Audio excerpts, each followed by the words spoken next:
그럼 이제 본격적으로 2025 기업 사회공헌 컨퍼런스를 시작하도록 하겠습니다.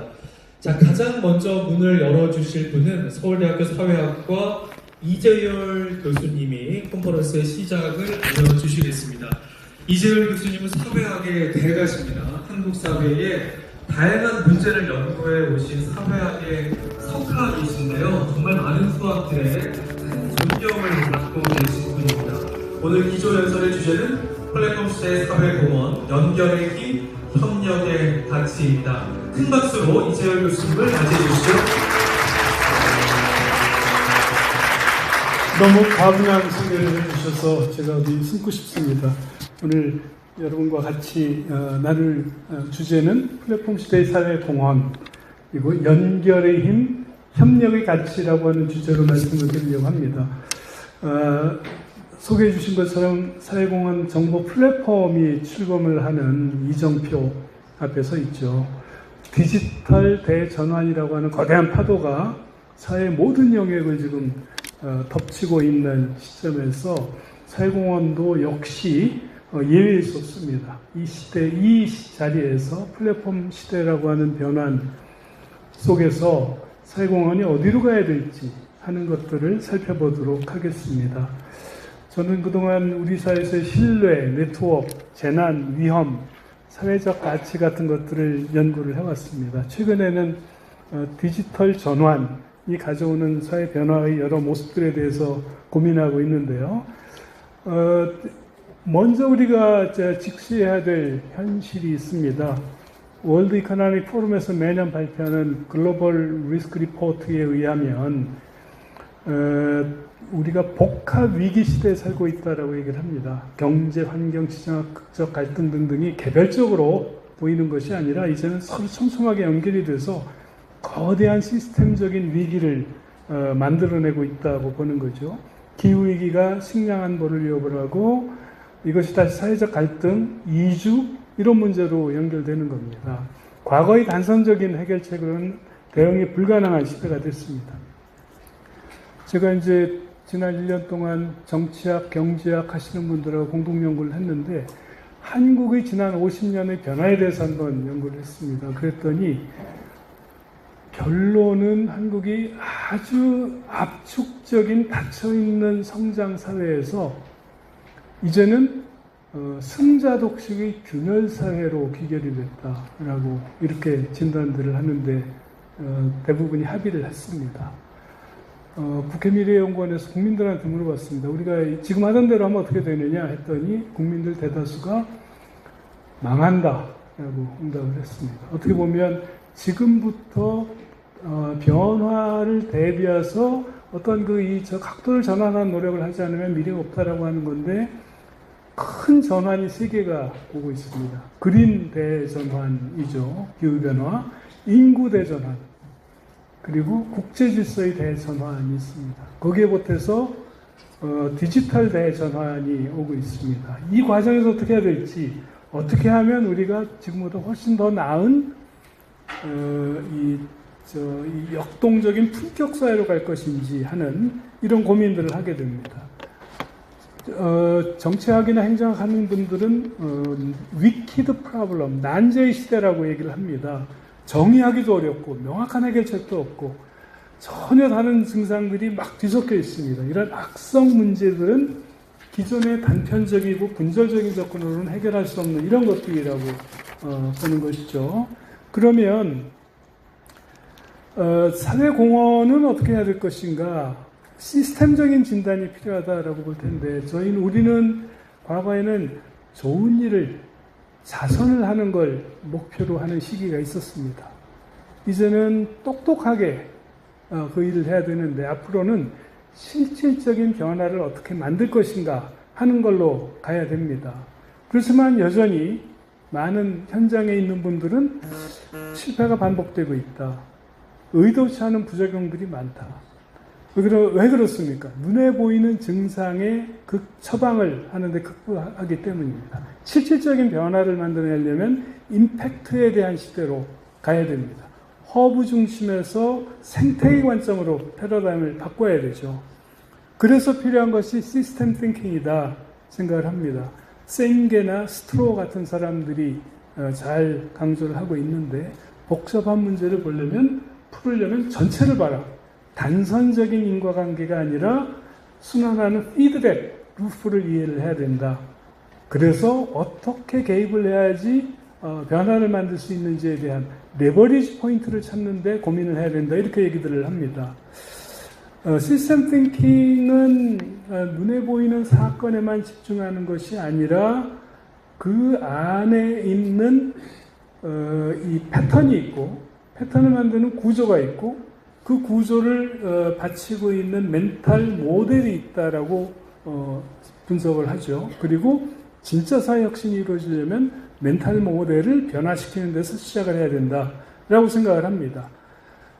통합적으로 봐야 된다라고 보는 거죠. 그래서 연결된 네트워크로 바라보고, 선형적인 분석보다는 순환적인 종합, 고립된 개체보다는 관계, 그래서 전체의 모습, 부분들이 모아지는 창발 효과들을 보자라고 얘기를 합니다. 그러려면 큰 그림을 보는 연습을 해야 됩니다.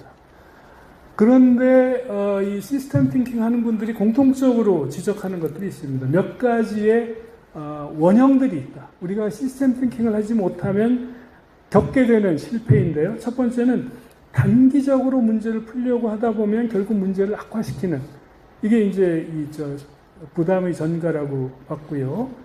그 다음에 근본적인 해결 대신에 내부 지원에 의존하게 해서 자생력을 떨어뜨리는, 리질리언스를 떨어뜨리는 형태의 개입 같은 게 있을 수가 있고, 그 다음에 많은 경우에는 적절한 인력을 가지고 있기 때문에 프로포절을 잘 쓰는 조직들이 더 빈번하게 지원을 받지만 결국은 승자 독식으로 가는 경향들도 있다라고 이렇게 얘기를 합니다.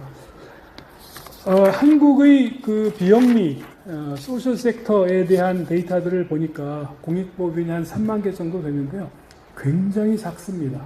그래서 일정한 예산과 인력을 가지고 실질적으로 뭔가를 바꿔나갈 수 있는 조직은 아주 소수다라고 보는 거죠. 그러다 보니까 한정된 자원을 놓고 과도한 경쟁을 하게 되고, 개별 조직들은 다 열심히 하는데 생태계 전체를 조망을 하고 전략적으로 움직이는 역량은 매우 부족하다, 이렇게 볼 수가 있겠습니다. 고립된 임팩트라고 볼 수가 있는 거죠. 각자의 노력은 훌륭할지 모르지만 시너지 효과를 내지 못합니다. 장님이 코끼리 만지는 것과 같이 전체 모습을 보지 못하는 형국입니다. 그러면 어떻게 해야 됩니까? 전체를 볼 수 있는 인프라가 필요하다.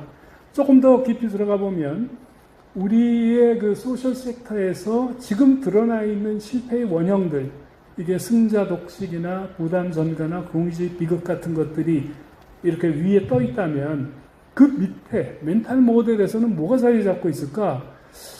효율성은 중앙집권에서 나온다. 관료주의 사고죠. 책무성은 통제를 통해서 확보 가능하다. 이건 불신입니다. 혁신보다는 안전이 우선이다. 감사에 대비해야 된다. 위험 회피 경향이죠. 이런 멘탈 모델들이 지금 현재의 많은 이 문제들을 재생산하는 악순환 구조를 만들어내고 있는 게 아닌지 이렇게 성찰해 볼 필요가 있겠습니다. 근데 기회가 왔습니다. 아까 거대한 대전환이라고 했는데 디지털 대전환이라고 하는 것이 새로운 기회가 되기도 합니다. 첫 번째는 조직의 기본 원리가 바뀌고 있습니다. 과거 조직이 명확한 경계와 위계 질서를 갖는 닫힌 시스템이었다면 공통점을 다 보시겠죠. 다 뭔지 아시겠지만 마지막 게 뭔지는 혹시 아시는지 모르겠습니다. 기숙학원입니다. 아이들이 대학을 떨어지면 부모님들이 제일 보내고 싶었는데 왜 그럴까 생각을 해보시면 왜 이 조직이 같이 묶여 있는지. 그렇지만 열려있는 시스템으로 가면 어떻습니까? 그러면 유연하고 개방적이고 그리고 정보와 지식이 물 흐르듯이 연결되고 의사결정은 분산돼 집합지성이 발휘되는 이런 쪽으로 가게 되어 있습니다. 과거의 산업사회가 효율성과 물리적인 자산 중심의 수직적인 구조였다면 디지털 사회는 적응성, 데이터 중심, 수평적 네트워크 중심으로 가고 있습니다. 내부의 최적화가 아니라 외부와의 연계와 협력을 통해서 문제를 풀어나갈 수 있는 역량이 중요해지고 있습니다. 이 변화를 떠받치는 4개의 기둥이 있습니다. 초연결의 네트워크가 있고요. 플랫폼이 있고 거기에 모이는 엄청난 데이터들이 있고 이 데이터를 가공을 하고 분석을 하는 알고리즘, AI 역할이 있죠. 네트워크의 힘은 바로 여기에 나와 있습니다. 임팩트의 단위가 이제는 개별 조직이 아니라 생태계를 어떻게 그려나가느냐 하는 데 있는 거죠. 플랫폼의 역할은 이제는 그 공동모금회와 같은 조직이 문지기의 역할을 떠나서 어떻게 정원을 같이 갖고 나갈 건가 하는 정원사 역할로 가야 된다라고 제안을 합니다. 그렇게 하려면 4가지 핵심적인 기능은 자원을 제공을 하고 연결을 촉진하고 협력을 지원하면서 공정한 규칙을 설계하는 대로 가야 됩니다. 그래서 이 프레임워크도 개방형의 지식과 개방형 데이터, 개방형 네트워크, 개방형 하드웨어로 그래서 오늘 출범하는 플랫폼 역시 이런 개방형 혁신의 핵심 인프라가 될 거다 이렇게 생각을 합니다.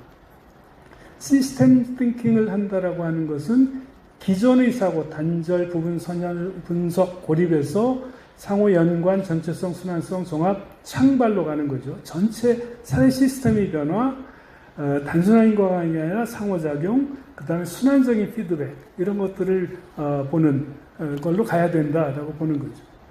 사회혁신에 대한 교과서라고 볼 수 있는 제프 멀간이 썼던 사회혁신에 대한 여러 가지 요소와 단계 이런 것들이 바뀌고 있습니다. 시스템 전환의 시대가 되고 있고 혁신가들의 역할이 이제는 독자적인 리더에서 네트워크 촉진자로 가고 있고 조직의 방식도 위계적인 조직에서 수평적인 네트워크로 가고 있죠. 가장 중요한 대안으로 등장하는 것이 임팩트 네트워크입니다. 공동모금회에서도 여러분들이 노력을 하셔가지고 번역까지 하셨던데 여기 보면 단순한 침묵이 아니라 공동의 목표를 위해서 의도적으로 연결되는 다양한 조직과 개인들의 협력체라고 볼 수가 있겠습니다. 그렇게 함으로써 시스템 변화의 어떤 핵심적인 메커니즘을 만들어내자라고 하는 이런 논의가 됩니다. 그렇게 하려면 위버, 네트워크를 뜨게 뜨듯이 이제 뜨는 위버 역할이 중요할 텐데 그렇게 하려고 그러면 목적을 명확하게 하고 5C라고 그러죠. 클래리파이를 해야 되고 그 다음에 right people을 convene, 모을 수 있어야 되고요. 그 다음에 cultivate trust, 그 다음에 coordinate, 행동들을 coordinate하고 collaborate 하도록 하는 이런 역할을 해야 됩니다. 이제는 여기 있는 모든 분들이 위버의 역할을 해야 되는 시대로 가고 있다라고 하는 거죠. 필요한 리더십도 바뀌고 있습니다. 명령하고 통제하는 리더십이 아니라 촉진하고 분산하고 신뢰를 기반으로 협력하게 하는 이런 촉진자로 바뀌고 있습니다. 그런 사례들을 국내외에서 찾아볼 수 있는데요. 우리가 1인 가구가 폭증을 하고 있는데 네이버에 들어가서 남의 집을 쳐보시면 남의 집이라고 하는 플랫폼이 나옵니다.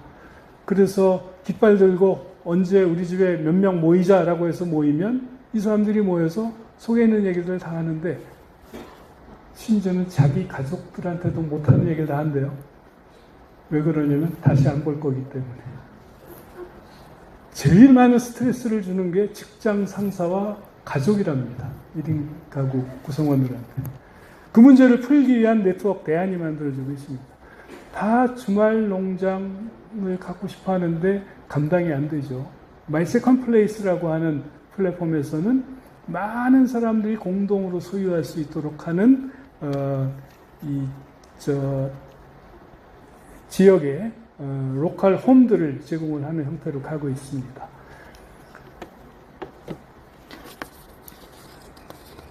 월드비전이 만든 베이크입니다. 내부에서 이렇게 혁신을 해가지고 플랫폼을 만들었는데 이제는 누가 누구를 도와줘야 되는지도 직접 플랫폼 위에서 도너와 그 다음에 활동을 하는 기업들이 만나가지고 문제를 해결하도록 하는 이런 방식으로 가고 있죠. 전 세계적으로 보면 시빅 해커스라고 하는 플랫폼들이 시민들이 직접 사회 문제를 제안하고 기술을 활용해서 해결할 수 있도록 하는 집합 지성의 장으로 활용을 하고 있습니다. 데이터는 시민들에게도 힘을 실어줍니다. 후쿠시마 원전 때 직접 시민들이 방사능 수치를 측정하고 공유했던 세이프캐스트라고 하는 게 있고요. 우샤히디라고 하는 건 케냐에서 선거 폭력의 문제를 지도에 매핑을 해서 공동 대응을 했던 노력들입니다. 키바는 소액 대출을 통해 가지고 저개발 국가에서 기업가를 지원하고 있습니다. 시각장애인과 자원봉사자들을 실시간으로 연결해주는 Be My Eyes도 있습니다. 이런 것들이 보여주는 것은 공통적으로 스케일 아웃 하는 겁니다. 과거에는 스케일 업, 조직을 거대하게 키우는 게 목적이었습니다. 작게 시작을 해서. 근데 이제는 빠르고 복잡하게 변하는 사회에서는 중앙 집중형 조직만으로는 대응하기 어렵습니다. 다양한 주체들이 유연하게 연결되고 각자 위치의 세법을 찾아서 확산시키는 스케일 아웃 전략이 훨씬 더 효과적입니다. 공동 모금의 전략에 대해서도 몇 가지 생각을 나누고 싶습니다. 공동 모금회는 이제 단순한 자금의 배분자 역할에서 임팩트 네트워크의 허브로 가는 것이 시대적인 사명이다라고 생각을 합니다. 대한민국 사회공헌 생태계의 임팩트 네트워크 허브가 된다라고 하는 것은 의미 부여의 설계자, 기여하는 기업과 이걸 필요로 하는 현장 사이에 번역해주고 문제를 공감하고 공유할 수 있게 해주는 의미 부여의 설계자가 필요하고요.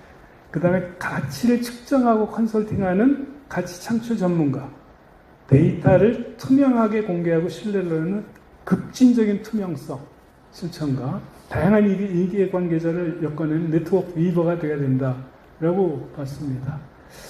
첫째는 기업과 현장의 언어 차이를 통역해주는 것. 그러기 위해서는 자주 모여야 되겠죠. 두 번째는 투입 중심이 아니라 어떤 변화를 이끌어냈는지를 측정을 할 수 있도록 하려면 임팩트 측정을 고도화해야 되고요. 그 다음에 누구나 데이터를 활용하고 협력할 수 있도록 개방형 인프라를 구축하는 것이 중요합니다. 네 번째는 공정성, 급진적인 투명성 말씀을 드렸습니다.